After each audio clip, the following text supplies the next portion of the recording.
Hi guys, listen, I wanted to create a video to show you what happens inside your body in relationship to insulin, fat burning, the effects that it can create, and give you a real inside demonstration of what it looks like. So we're going to do some animation through here, okay? Let's first start out with this one image right here, which we have the pancreas right here, and the pancreas makes certain hormones. One hormone it makes is called insulin. And the location of the pancreas is underneath the left rib cage, but extends over to the right a little bit. And it's triggered by sugar, okay? So when you eat a carbohydrate-rich meal, and the faster that it turns into sugar, like certain things will turn to sugar fast, other things are slow. That's called like a glycemic index. Like celery would turn into sugar very slowly. Candy would be very fast. So as soon as the sugar spikes in the blood and it goes above a certain level, it triggers the pancreas to make insulin.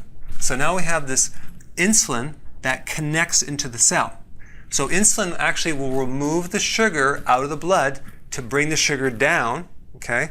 And what it does is it feeds the cell. One of the functions is it feeds the cell. So it's kind of like a little chef that it feeds the cell its food, okay? It's fuel.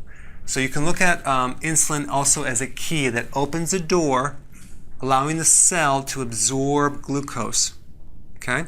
So as glucose goes inside the cell, now we have a situation where the cell is filled with glucose and it's being fed. Now there's a signal that then will go from the cell back up to the pancreas and tell the pancreas to turn off because it's been fed. So we have this on-off mechanism. It's called a feedback loop.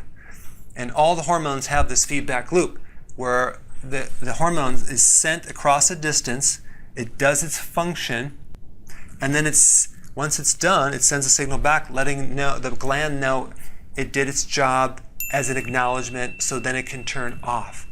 If this signal is off in any way, then the pancreas will continue to communicate and send more hormone when you really might not need it. Okay, so we know number one, insulin feeds the cell fuel, okay? Then it helps you store sugar. So here's insulin, it comes in here, takes the sugar out, feeds the cell. Number two, it actually stores sugar mainly in the liver, but some in the muscle as well, and some in the kidney, some in the brain, and some in the white blood cell, but mainly the liver and kidney. That's where the storage happens. And the body stores sugar as something called glycogen. That's the name of it. Glycogen is a series of glucose molecules strung together in a chain. So there's two main types of fuel storage in the body. We have the glycogen reserve, and then we have the fat reserve, okay?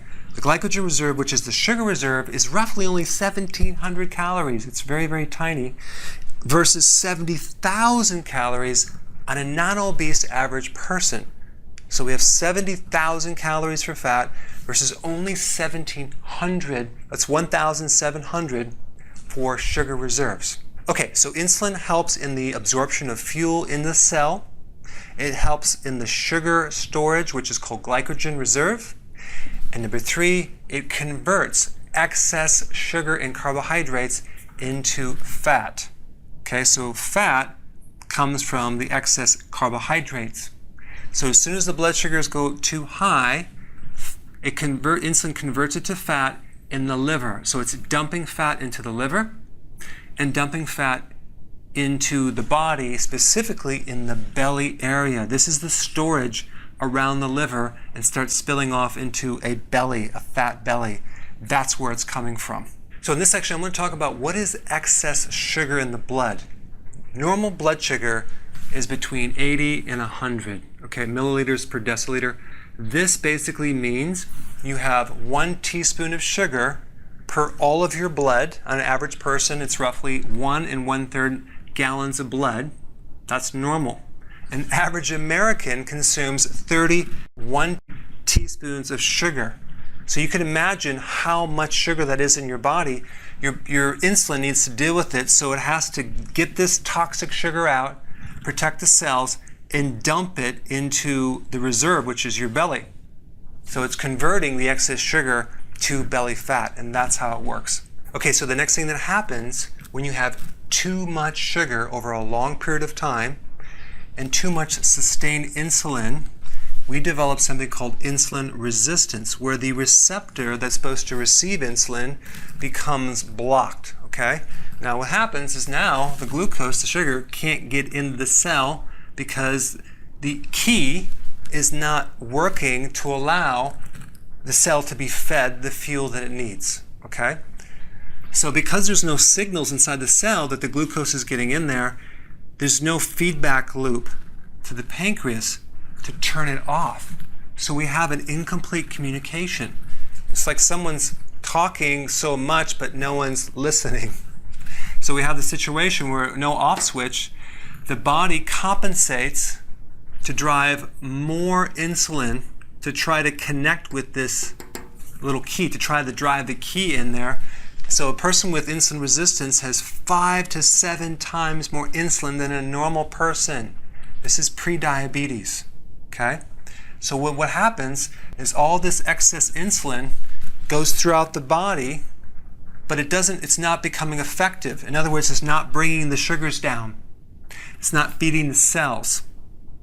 What it's doing, it's going in storage as belly fat. So we're dumping more and more insulin that's converting this sugar into fat in the belly and making a fatty liver. Other symptoms, there's 4 main big symptoms with insulin resistance. Your fatigue, especially after you eat, like eat lunch, you want to take a nap. Number 2, you have cravings for sugar and carbohydrates. Number 3, you have excessive urination at night because wherever the excess insulin is going, fluid is following it. So you're actually, sometimes you have glucose coming through the urine, you're going to be peeing more. And also you're going to have a lot of brain fog, memory issues, you'll have inflammation. There's a whole list of symptoms that you can have. So there's several other purposes of insulin that go beyond just glucose going in the cell. Number 1, protein goes in the cell with the help of insulin. Without insulin, you can't absorb protein, amino acids in the cell.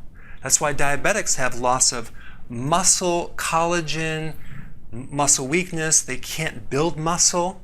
They have joint issues, disc issues, a lot of protein issues.